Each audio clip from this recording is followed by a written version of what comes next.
We've heard about serial killers motivated by money, power, or even thrill. But what about a serial killer driven by the desperate need to protect her children? Welcome back. I'm here. Today we are taking a deep dive into the mind of Leonarda Cianciulli, aka the soap maker of Correggio. If you're new here, make sure to hit that subscribe button so you don't miss any of our upcoming true crime stories. Back in the late 1930s in Italy, Leonarda was a housewife and mother of four, though she had experienced quite a few miscarriages before having these four children. Her strong Catholic beliefs and traditional values were shaken when her son Giuseppe was called to fight in World War II. You see, Leonarda believed that her children were cursed and would die young, a belief that stemmed from a traumatic event that occurred when she was just 18 years old. Her first child, a baby girl, died shortly after birth, leading her mother to tell her that she was cursed and would never know happiness. These words deeply affected Leonarda, and she started to believe that her mother was right. Unfortunately, this was only the beginning. Over the next 2 decades, 10 of her 17 pregnancies resulted in death. Of her surviving children, only 4 made it to adulthood. With each loss, Leonarda's belief in the curse intensified, and when her son went off to war, her fear turned into a desperate hope to keep him alive. So where did she turn to in her darkest hour? A local fortune teller told her that her son would die unless she carried out human sacrifices to save him. Terrified and desperate, Leonarda took this advice and began targeting women around her town, specifically targeting women that came to her home for help.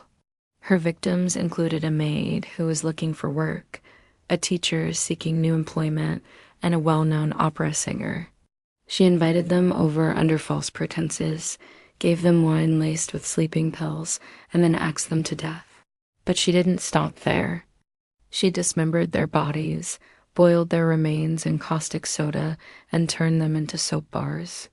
And yes, she actually used the fat from their bodies to make teacakes, which she gave to her neighbors and friends, including her own children.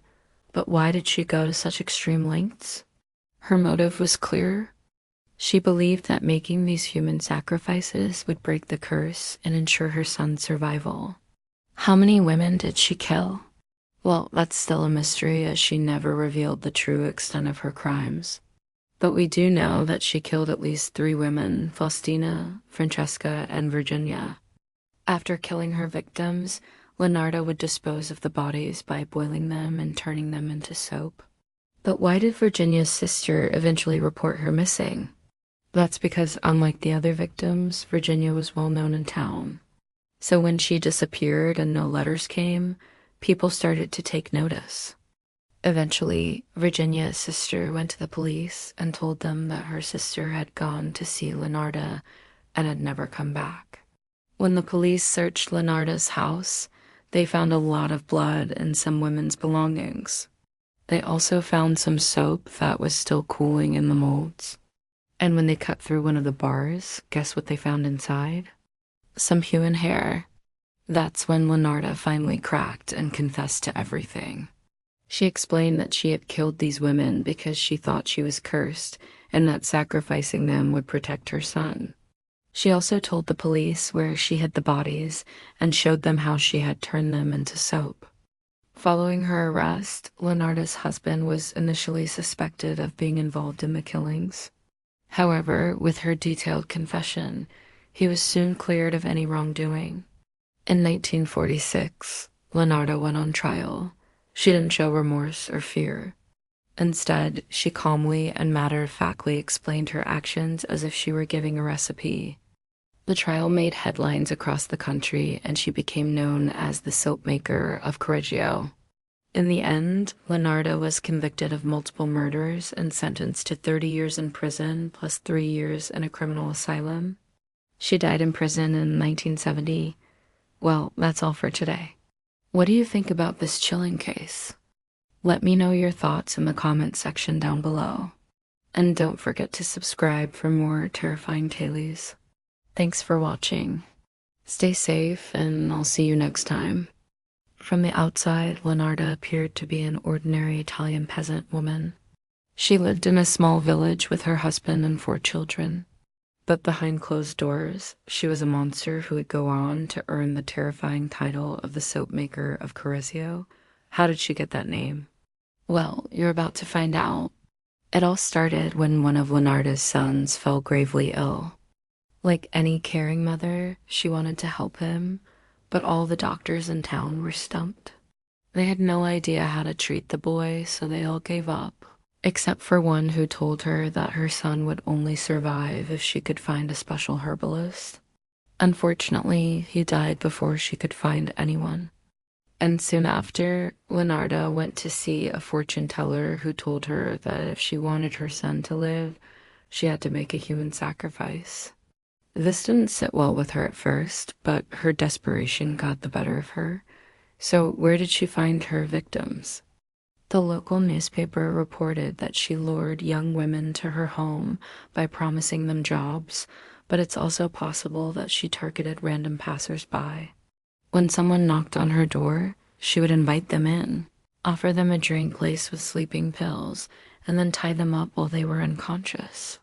She then took these women to her bedroom, stripped them naked, gagged them, and blindfolded them, after which she led them to her bathroom and forced them to wash themselves.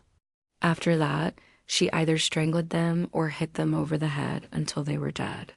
But what happened next showed just how far down the rabbit hole she had gone. Leonarda cut up the bodies and put them in a large pot. She would then boil them for hours until the remains turned into a thick, dark liquid. She saved this substance and mixed it with the fat from the animals she had slaughtered earlier. She would then use this mixture to make soap. She made candles from the remaining liquid and wigs from the victim's hair.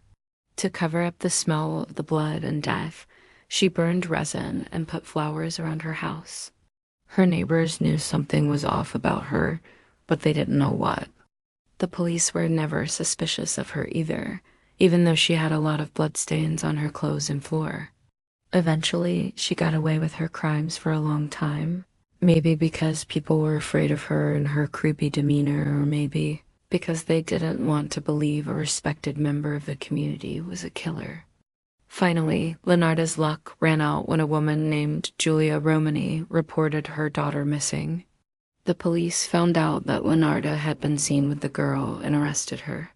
At first, she tried to act innocent, but when they searched her house, they found traces of blood and human fat. This led to her confessing and revealing her gruesome secret to the authorities. When the locals heard what she had done, they were shocked and angry. Some said they had suspected something, but not this. Many were disgusted by the thought that they had been buying soap made from human flesh all along. An investigation revealed that she had killed at least 14 women and girls, but it's possible that the number of her victims was much higher. She had been operating for quite some time, and who knows how many lives she had taken. She was finally brought to justice and sentenced to life in prison. In court, she showed no remorse for what she had done. She calmly explained to the judge that she had acted in self-defense since her victims had tried to steal her life force. The judge wasn't buying it and sentenced her to life in prison without the possibility of parole.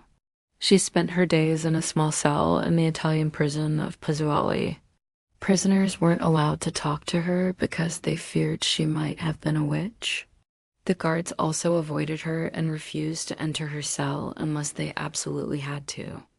For years, she remained there until her death in 1979. Even in her final years, she was kept in solitary confinement. No one knows exactly what she died from since the prison staff didn't do autopsies on common criminals. However, some reports suggest that she died from natural causes, while others claim that she was murdered in her cell. Now, we ask you, what do you think about this chilling case? Let us know in the comments below, and thank you for watching.